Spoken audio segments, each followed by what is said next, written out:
नमस्कार, hornbill TV में आपका स्वागत है और मैं आपके साथ प्रिया बिस्ट। बुलेटिन की शुरुआत करते हैं।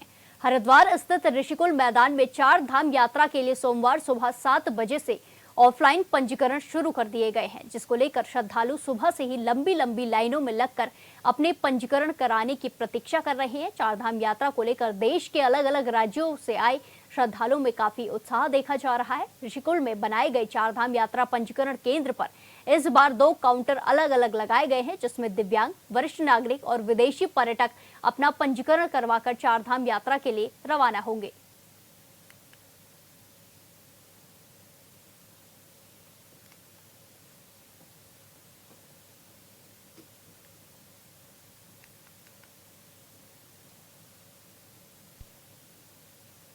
इस खबर पर ज्यादा जानकारी के साथ सीधे जुड़ेंगे संवाददाता मनोज कश्यप से। मनोज, जिस तरह की खबरें सामने आई हैं, 4 धाम यात्रा के लिए अब ऑफलाइन रजिस्ट्रेशन शुरू हो गए हैं और इसी के साथ साथ रजिस्ट्रेशन जैसे ही शुरू हुए लंबी लंबी कतारों में यात्री खड़े हुए हैं और अपनी पंजीकरण का इंतजार कर रहे हैं। क्या कुछ जानकारी और क्या कुछ तस्वीरें सामने आ रही हैं?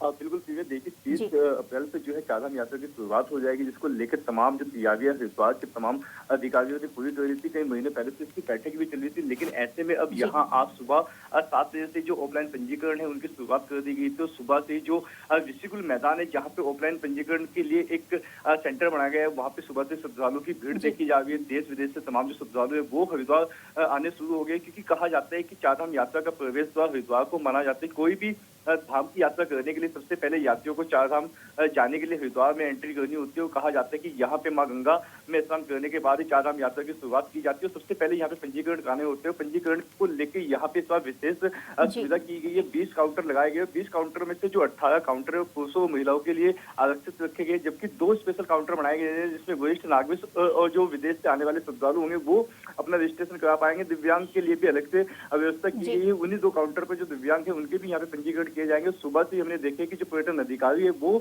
मौके का जायजा लेने के लिए पहुंचे थे, किसी तरह कोई दिक्कत ना हो श्रद्धालुओं को, इसको लेकर यहाँ पे विशेष ध्यान रखा गया। खास तौर से हमने देखा कि जो पुलिस महकमा है वो भी अलर्ट मोड पर है कि कश्मीर के पहलगांव में जिस तरीके का आतंकी हमला हुआ था, यहाँ पे भी भारी संख्या में श्रद्धालु आते हैं, पर्यटक आते हैं उत्तराखंड में, तो उसको लेकर भी यहाँ पे पुलिस ने जगह जगह चेकिंग अभियान चला रखे की टीमें गोपनीय बनाकर वो लगातार बस स्टेशन, रेलवे स्टेशन और अन्य जो हरकी पुड़ी के आसपास की जगह वहाँ पे जो है तमाम चीजों की जांच की जा रही है। जो संदिग्ध व्यक्ति है उससे पूछताछ भी की जाती है। यहाँ पे लाउड स्पीकर के माध्यम से लोगों को जागरूक किया जा रहा है। कहा जा रहा है कि जो अपने आसपास कुछ अनजान वस्तु को देखे या फिर संदिग्ध वस्तु को देखे तो उसकी तुरंत सूचना जो है पुलिस को दी जाए। जी बिल्कुल मनोज, जिस तरीके से तस्वीरें भी सामने आई हैं, काफी संख्या में लोग काउंटर के आगे खड़े हुए हैं और अपने पंजीकरण के लिए इंतजार कर रहे हैं। ऐसे में जो ये पंजीकरण की प्रक्रिया है, ये सुबह कितने बजे से शुरू होगी और शाम तक कितने बजे तक चलेगी, ये जानना चाहेंगे।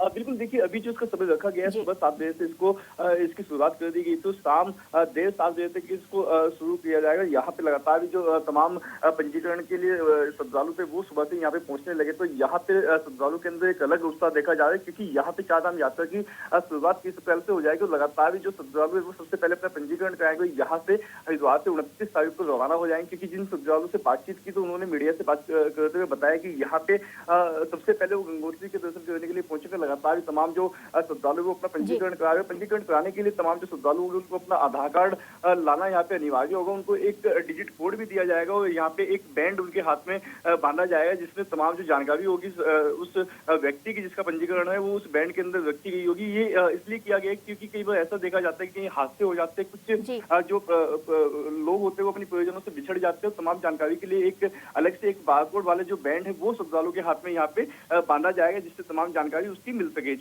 जी बिल्कुल मनोज, जिस तरीके से आपने बताया कि अब पंजीकरण का जो प्रक्रिया है वो शुरू हो गई है और यात्री लंबी लंबी कतारों में लगे हुए हैं। आप हमारे साथ इसी तरह बने रहिए।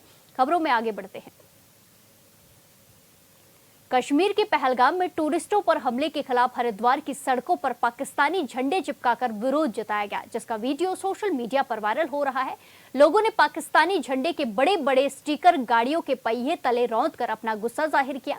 पुलिस ने यह भी स्पष्ट किया है कि ये किसी भी प्रकार की अव्यवस्था का कारण नहीं बनेगा और कानून के तहत कार्रवाई की जाएगी। ये घटनाक्रम दिखाता है कि नागरिकों में गुस्सा था लेकिन पुलिस ने तुरंत कार्रवाई करते हुए स्थिति को नियंत्रित किया।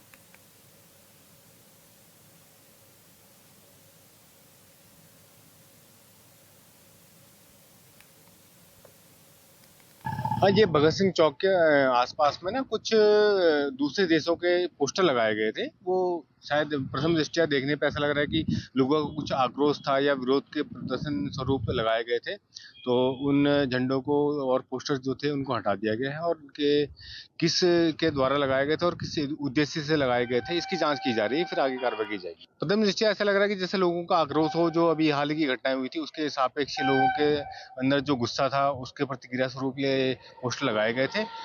बाकी हम जांच करके संवाददाता मनोज हमारे साथ लगातार बने हुए हैं, उनसे जानकारी साझा करेंगे। मनोज, जिस तरीके की तस्वीरें सामने आई हैं, पाकिस्तान के झंडे को सड़क पर लगाया गया है और उस पर आक्रोश जताया जा रहा है। ये अलग तरीके का आक्रोश लोगों के द्वारा जताया जा रहा है और अब इसमें पुलिस भी कार्रवाई करती हुई नजर आ रही है।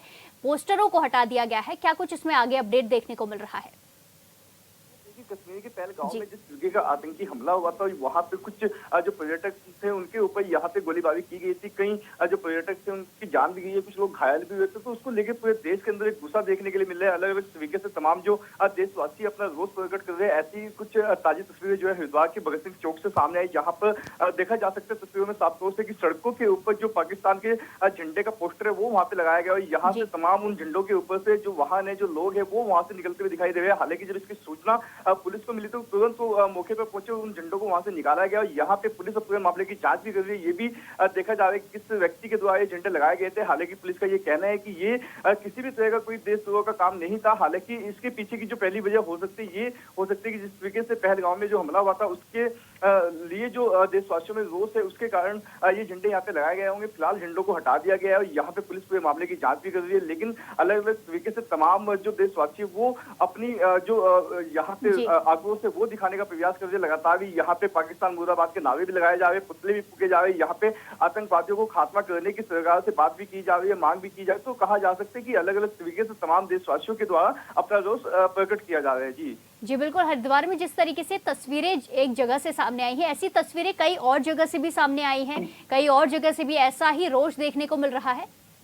बिल्कुल, देखिए वैसे तो देश के अलग अलग कोनों से तमाम ऐसी तस्वीरें सामने आई, लेकिन हरिद्वार के भगत सिंह चौक से ये पहली तस्वीर थी जब यहाँ पे पाकिस्तान के झंडे का स्टिकर सड़कों पे चिपका दिया गया। यहाँ पे एक विरोध का ये अनोखा तरीका था, क्योंकि लगातार हमने देखे कि पाकिस्तान का पुतला यहाँ पे जलाया गया है, यहाँ पे नारेबाजी की गई, पाकिस्तान मुर्दाबाद की नारेबाजी भी यहाँ पे की गई है। इससे अलग यहाँ पे लोगों ने कैंडल मार्च भी निकाले, जो लोग उस हमले में मारे गए। तो यहाँ पे अलग अलग तरीके से रोष प्रकट किया जा रहा है। लेकिन ये पहली तस्वीर थी जो भगत सिंह चौक के पास यहाँ पे जो पाकिस्तानी झंडे के स्टिकर थे वो यहाँ पे लगाए गए थे। हालांकि देर रात ये इस घटना को अंजाम दिया गया और जिसकी सूचना यहाँ पे पुलिस को मिली, पुलिस मौके पर पहुंची, तमाम जो झंडे सड़कों पे चिपकाए गए थे उनको वहां से निकाला गया, हटाया गया और तमाम पुलिस बल के द्वारा यहाँ पे थोड़ी सी जो व्यवस्था थी उसमें भी पुलिस की बढ़ोतरी की गई, क्योंकि कहीं ना कहीं ऐसी घटना के बाद में कहीं विवाद हो जाते हैं, कहीं तरह की विवादी तस्वीरें सामने आ जाती है, वो निकल के सामने न है। क्योंकि चारधाम यात्रा की तो शुरुआत हो गई है, लगातार श्रद्धालु देश के अलग अलग कोनों से हरिद्वार पहुंचे, तो उसको लेकर यहाँ पे पुलिस ने तमाम जो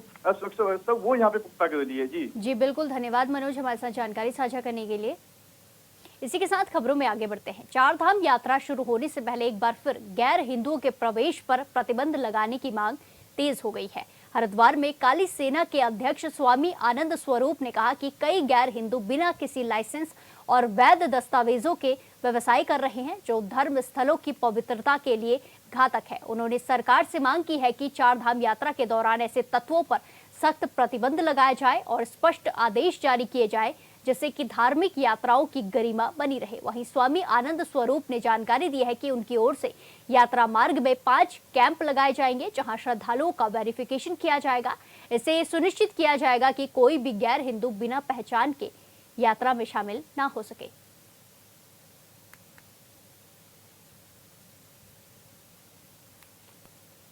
सरकार को हमारी तीर्थ की मर्यादा को, उसकी पवित्रता को अक्षुण्ण बनाने के लिए, पवित्र रखने के लिए यह आवश्यक है कि एक नोटिफिकेशन जारी करे, सरकार एक आदेश जारी करे कि उसमें गैर हिंदुओं का प्रवेश पूरी तरह से प्रतिबंधित होगा। प्रसाद वाले दुकानदार और जितने तरह के दुकानदार हैं और घोड़े वालों पे तत्काल सरकार रोक लगाए, प्रतिबंध लगाए, और नहीं लगाएगी तो काली सेना के 5 कैंप अभी से लगाए जा रहे हैं। उन 5 कैंपों में हमारे लोग जाएंगे।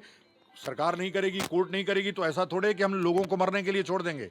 तो हम 5 कैंप लगाएंगे और उन कैंपों में पूरा वेरिफिकेशन करेंगे। जो हिंदू नहीं होगा उसको ऊपर नहीं जाने देंगे। मुख्यमंत्री से मांग की है। मुख्यमंत्री बहुत सजग हैं। उन्होंने अभी जिस प्रकार से अवैध रोहिंग्याओं के खिलाफ कार्रवाई की, अवैध मजारों के खिलाफ कार्रवाई की, हमको पूरी उम्मीद है कि उत्तराखंड के मुख्यमंत्री हिंदू हृदय सम्राट धामी जी इस पूरी चार धाम यात्रा को सुरक्षित संरक्षित रखने के लिए गैर हिंदुओं लोहाघाट की कोलीडेग झील पर्यटन स्थलों में विशिष्ट पहचान बना चुकी है। स्थानीय लोगों के साथ साथ पूरे देश भर से पर्यटक यहां आने लगे हैं। लोहाघाट के रगियाली यूथ क्लब ने झील को स्वच्छ रखने के लिए शुरुआत की है। रविवार को लोहाघाट शहर के रगियाली यूथ क्लब के युवाओं ने शहर की पहचान कोलीडेग झील में स्वच्छता अभियान चलाया। यूथ क्लब के 20 युवाओं ने कोलीडेग झील के आसपास और सड़कों के किनारे की सफाई की। इस स्थान से एक गाड़ी कूड़ा इकट्ठा कर नगर पालिका की मदद से डंपिंग जोन में भेजा गया। इस दौरान स्वच्छ लोहाघाट, सुंदर लोहाघाट जैसे नारे और संवाद के माध्यम से पर्यटकों, दुकानदारों और स्थानीय निवासियों को जागरूक किया गया। क्लब का एक मेंबर हूँ। जैसा कि हमने देखा, आज हमने कोली झील में साफ़ सफाई करी। इसी के साथ हमने बहुत सारी चीज़ में गौर किया। ज़्यादातर उन कूड़ों की हमने इकट्ठा किया है जो कि नॉर्मली हम अपनी खुशियों में सेलिब्रेट करते समय उन कूड़ों को अपना यूज़ कर लेते हैं और उसको फैला देते हैं। वैसे तो हम इंजॉय कर रहे होते हैं, लेकिन हमें पता नहीं चलता है कि वो एक तरीके से पॉल्यूशन कर रहे हैं और वो लास्ट में बहुत बड़ा दिखता है। तो अगर हमारे छोटे छोटे एफर्ट्स रहेंगे तो बहुत बड़ा प्रभाव डालेंगे। मैं एक गुजारिश करना चाहता हूँ, सभी जितने भी लोग यहाँ टूरिस्ट के रूप में आते हैं या और भी कोई लोग यहाँ इंजॉय करने के लिए आते हैं, कृपया करके अपना कूड़ा थोड़े थोड़े एफर्ट्स डाल के थोड़ा अपने अपने उसमें हैबिट्स में इम्प्रूव करके उसको कूड़ेदान में डालें और स्वच्छ लोहाघाट बनाने में हमारी हेल्प करें। धन्यवाद। नमस्कार, हम रंगाली यूथ ग्रुप से हैं। जैसा कि आप लोग परिचित हैं कि आज हमने 27 अप्रैल रविवार को स्वच्छता अभियान के तहत एक मुहिम चलाई है, हम सभी युवा साथियों ने मिलकर। और हमारा प्रमुख उद्देश्य है कि हम सभी क्षेत्रवासियों को और टूरिस्टों को ये इन्फॉर्म करना चाहते हैं कि आप अपना कूड़ा कूड़ेदान में डालें और अपने साथ दूसरे लोगों को भी। उत्तराखंड में डबल इंजन वाली नहीं बल्कि ट्रिपल इंजन वाली सरकार चल रही है, फिर भी राज्य के कई इलाकों में आज तक सड़क नहीं बनी है। चुनाव के वक्त नेताजी प्रदेश की जनता से वादे तो करते हैं, लेकिन चुनाव खत्म होने के बाद वो भूल जाते हैं, जिसका नतीजा है कि आज के समय में भी ग्रामीण डंडी कंडी के सहारे जीवन जीने को मजबूर है। हैरानी होती है कि लेकिन ये सच्चाई यही है। रिपोर्ट देखिए।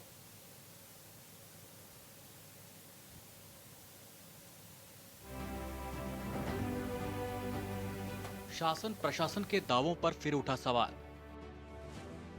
पहाड़ी इलाकों में मूलभूत सुविधाएं तक नहीं। 2047 में देश विकसित होगा, अभी क्या करें? भगवान भरोसे नकोड़ा कपोला के ग्रामीण।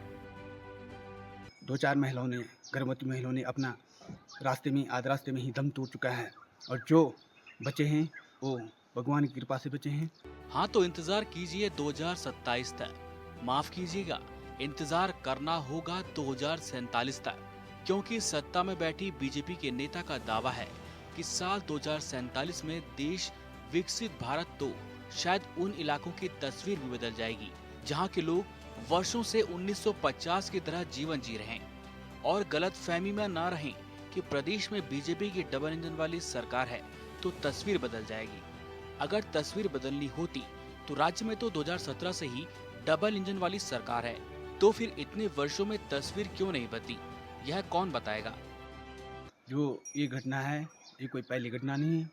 इससे पहले भी बहुत सारी ऐसी घटनाएं हो चुकी हैं और 2-4 महिलाओं ने, गर्भवती महिलाओं ने अपना आध रास्ते में ही दम तोड़ चुका है और जो बचे हैं वो भगवान की कृपा से बचे हैं। हम शासन सरकार माननीय विधायक जी से आग्रह करते हैं कि आप इन दोनों लोगों की पीड़ा समझें और बात संज्ञान में लें।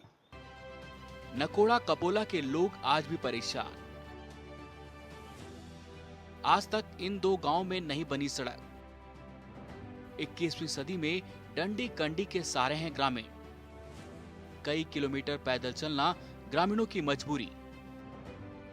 टीवी स्क्रीन पर जो तस्वीरें आप देख रहे हैं वह उत्तरकाशी के यमुनोत्री विधानसभा के नकोड़ा और कपोला की हैं, जहां आज तक सड़क बनी ही नहीं। सरकार की योजनाएं यहां पहुंचने से पहले ही दम तोड़ देती है।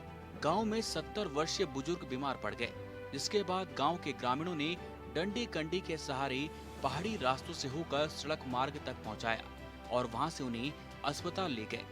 गांव के लोग कहते हैं कि ये कोई पहला केस नहीं है, यहाँ पर दर्जनों लोगों ने ऐसे ही दम तोड़ दिया है। जो आप ये तस्वीरें और ये वीडियो देख रहे हैं, ये हमारे यमुनोत्री विधानसभा की नकोड़ा और कपोला दो छोटी छोटी ग्राम सभाएं हैं जो वर्षों से सड़क की मांग को लेकर अपनी आवाज़ और अपनी समस्या को उठाते रहते हैं, लेकिन आज तक गाँव वालों को सड़क नहीं मिल पाई।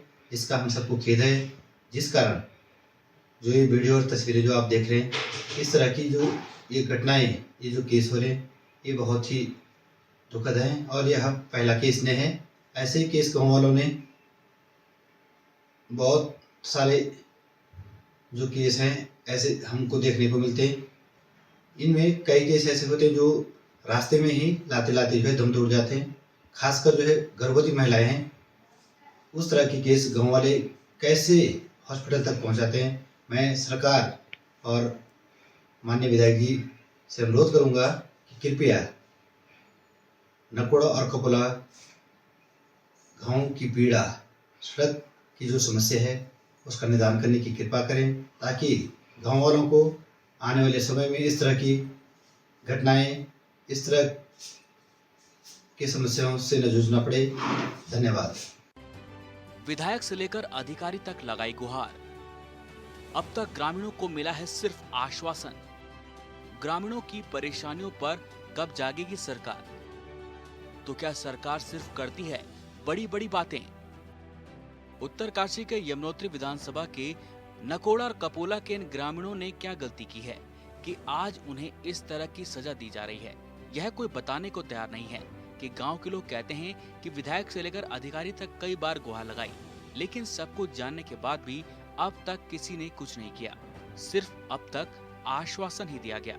लिहाजा अभी सवाल उठ रहे हैं कि आखिर कब तक गांव के लोग बीमार लोगों को ऐसे ही डंडी कंडी के सहारे ढोते रहेंगे।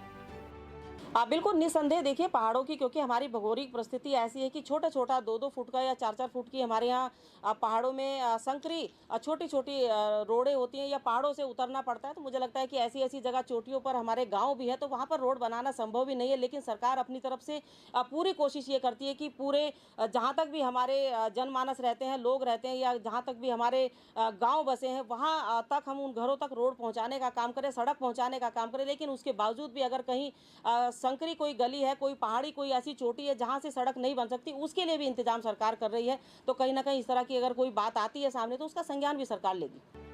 बुजुर्गों, गर्भवती महिलाओं को ज्यादा परेशानी। प्रसव से 1 महीना पहले गांव छोड़ना मजबूरी। अस्पताल के आसपास रूम लेकर रहते हैं ग्रामीण। यमुनोत्री धाम के नजदीक होने पर भी सड़क नहीं। दोनों गांव के लोग कहते हैं कि महिलाओं को डिलीवरी से 1 महीना पहले बड़कोट में किराए के रूम पर रहना पड़ता है ताकि जरूरत पड़ने पर जल्द से जल्द अस्पताल पहुंचाया जा सके।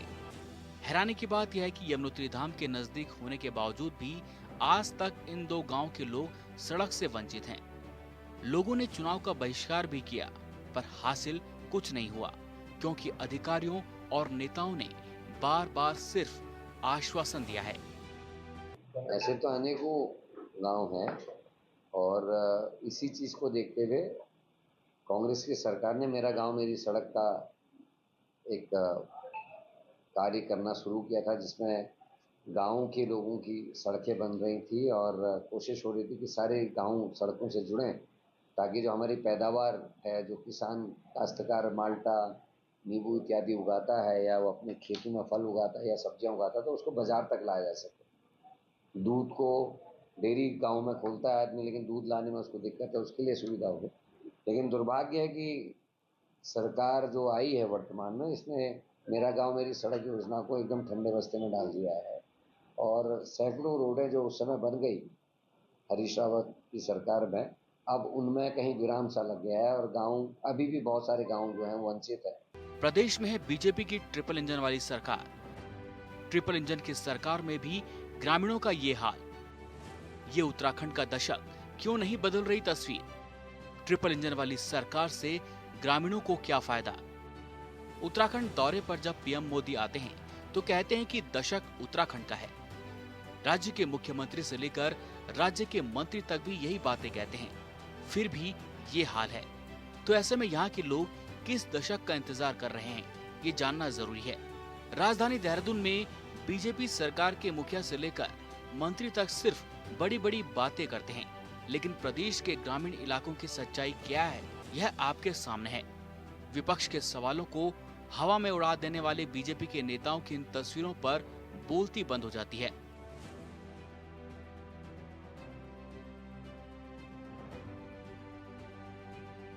उत्तरकाशी से हॉर्नबिल टीवी के लिए दीपक नौटियाल की रिपोर्ट।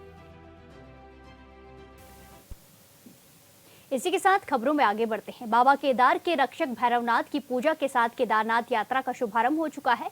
भगवान केदारनाथ की शक्तिकालीन गद्दी स्थल ऊखीमठ ओंकारेश्वर मंदिर में देर साय बाबा केदार की रक्षक भैरवनाथ की पूजा विधि विधान से की गई, जिसमें हजारों की संख्या में भक्तजन मौजूद रहे। वहीं भैरव की पूजा के साथ ही बाबा केदार की पंचमुखी डोली मंदिर से बाहर निकालकर आगामी 6 महीने की हिमालय की यात्रा के लिए रवाना हुई। सदियों से चली आई परंपरा के अनुसार प्रथम पड़ाव गुप्त काशी विश्वनाथ मंदिर है।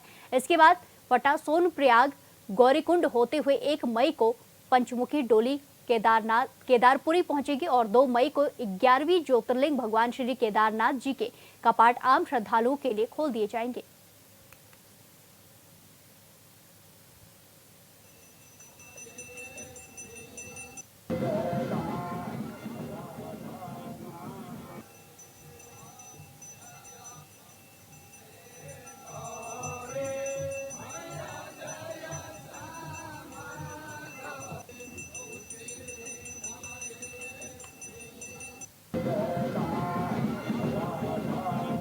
तस्वीरें आपको दिखाई जा रही हैं जहां गुप्त काशी विश्वनाथ मंदिर का पहला पड़ाव है। यहां पूजा अर्चना चल रही है।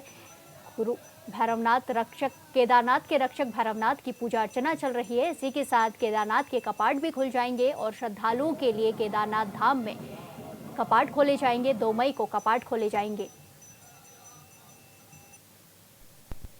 इस बुलेटिन में फिलहाल के लिए इतना ही। बाकी तमाम खबरों के लिए देखते रहिए हॉर्नबिल टीवी। नमस्कार।